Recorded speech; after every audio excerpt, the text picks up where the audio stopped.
జరుగుతున్నాయి. చెరపకురా చెడేవు అనే సామెత గుర్తెచ్చుకోవాలి. పాపం మంత్రి అమర్నాథ్ గారు యువకుడు, ఉత్సాహవంతుడు. జగన్మోహన్ రెడ్డి గారు తిట్టమన్నారని చెప్పి మరి ఆయన ఏ కులం వాడిని ఆ కులంతోనే తిట్టిస్తారు. మరి ఆ తిట్ల పరమలో భాగంగా మరి అంబటి రాంబాబు గారిని, అమర్నాథ్ గారిని, పేరు నాని గారిని, వారితో పవన్ కళ్యాణ్ గారిని దారుణంగా తిట్టించారు. ఇప్పుడు ఏమైంది? సత్తెనపల్లి కాపు డామినేషన్, అనకాపల్లి కాపు డామినేషన్, మచిలీపట్నం కాపు డామినేషన్. అక్కడేమవుతుంది? పవన్ కళ్యాణ్ గారిని తెలితే మరి ఆ కాపులే మరి గతంలో వీరికి ఓట్లు వేశారు. ఎందుకంటే అప్పుడు ఇంతగా తిట్ల కళ్యాణ్ గారిని. ఇప్పుడు చాలా దారుణంగా వీళ్ళతో తిట్టించారు. తిట్టించి సర్వేలు చేయించారు. సర్వేలు చేస్తే ఏమొస్తుంది? అక్కడ వాళ్ళకి రాదు సర్వే.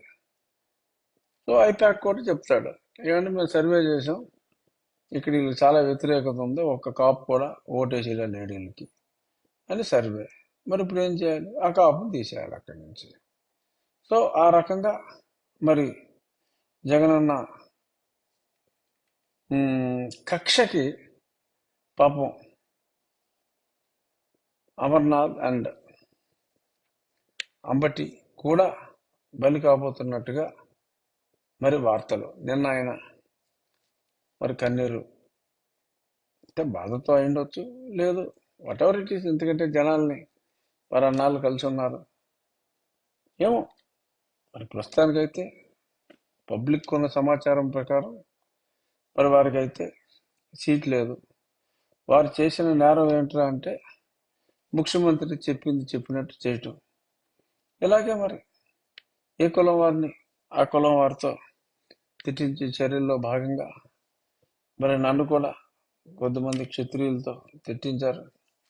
వాళ్ళ సర్వేలు కూడా చాలా దరిద్రంగా ఉన్నాయట.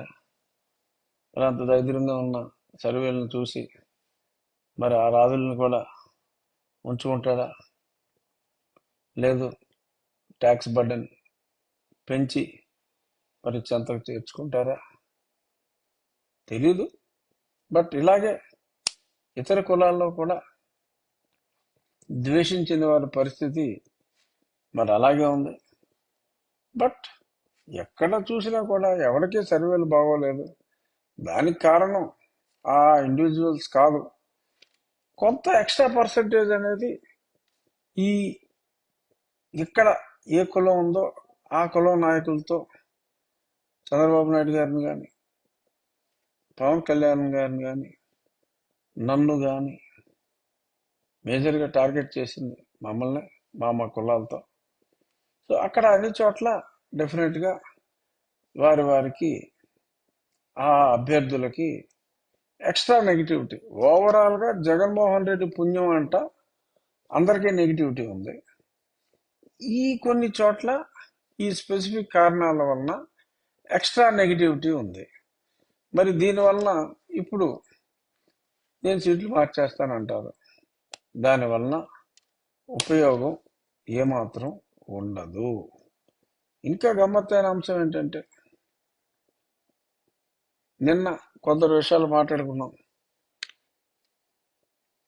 తర్వాత వచ్చిన లిస్టులో కూడా అన్యాయం ఎవరికి జరిగిందిరా అంటే కేవలం బీసీ, ఎస్సీ, ఎస్టీ, మైనారిటీస్కే తప్ప ఆయన ఎక్కువగా ఎవరికైతే మంచి మంచి పదవులు, మంచి మంచి సలహాదారు పదవులు ఇస్తూ ఉంటారో, ఎవరికైతే ఈ మధ్యన కూడా మళ్ళీ ఎక్స్టెన్షన్లు ఇచ్చారో ఆ కులం వారికి మటుకు ఏదో ఒకటి అర మార్కులు తప్ప మరి వారినైతే మటుకు పెద్దగా ఇటువంటి ట్రాన్స్ఫర్స్లో పెద్దగా వారు లేరు. మరి దానికి కారణం ఏంటి? వీళ్ళే ఎందుకు మార్చబడుతున్నారు అనేది, ఆర్ అప్పర్ కాస్ట్లో కూడా కాపు నాయకులే ఎందుకు మార్చబడుతున్నారు? ఒకటి అరా కమ్మ నాయకులు ఉంటాయి, ఆ కమ్మ నాయకులను కూడా ఎందుకు మార్చటమో తీసివేయటమో వస్తుంది?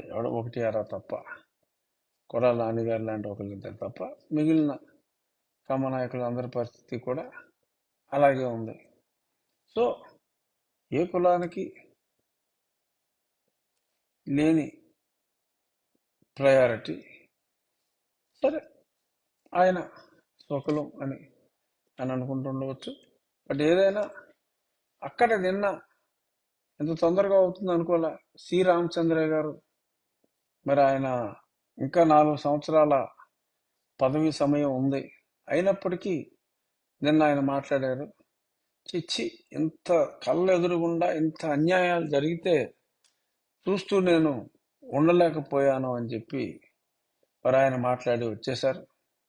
అలాగే మరి ద్వారకానాథ్ రెడ్డి గారు, లక్కిరెడ్డిపల్లి, ఆయన కూడా తన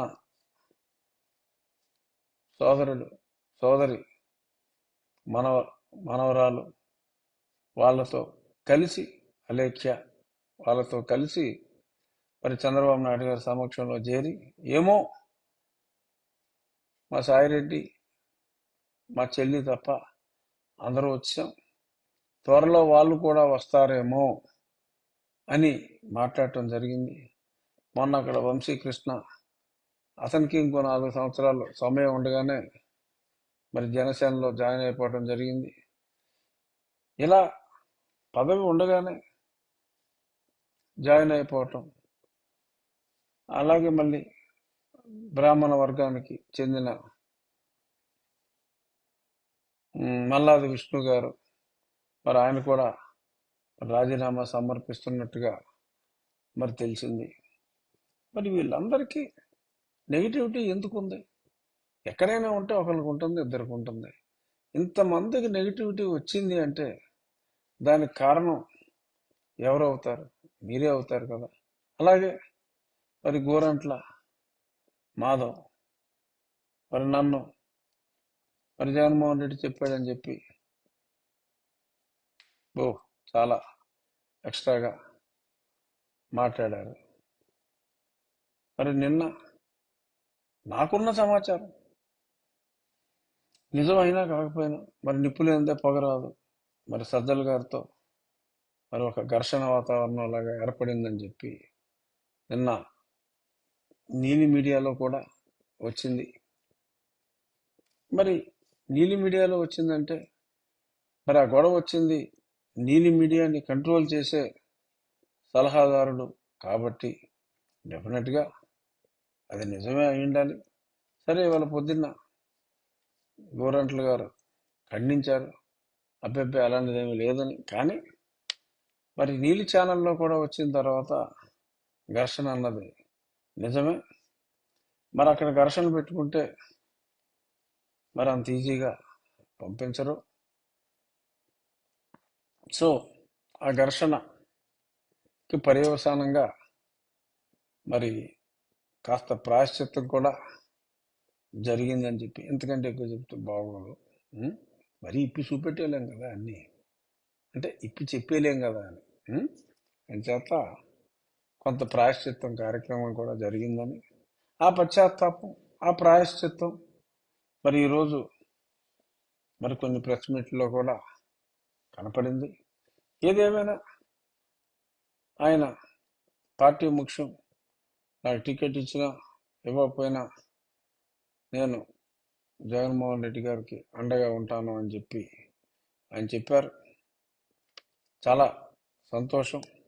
బహుశా అందరూ కూడా శివాజీ సినిమాలో మరి రజనీకాంత్ గారు రూమ్లోకి వెళ్ళి బయటకు వచ్చిన తర్వాత మారిపోయిన వ్యక్తుల్లాగా మరొకసారి తాడేపల్లి ప్యాలెస్కి వెళ్ళి వచ్చిన తర్వాత మరి అలాగా మారుతారేమో టెంపరీగా, నాకు తెలియదు. కానీ ఒక్క చిన్న సందేశం నా ప్రస్తుత పార్టీలో ఉన్న నా ప్రస్తుత సోదరులకి నేను ఇవ్వాలి అనుకుంటున్నా.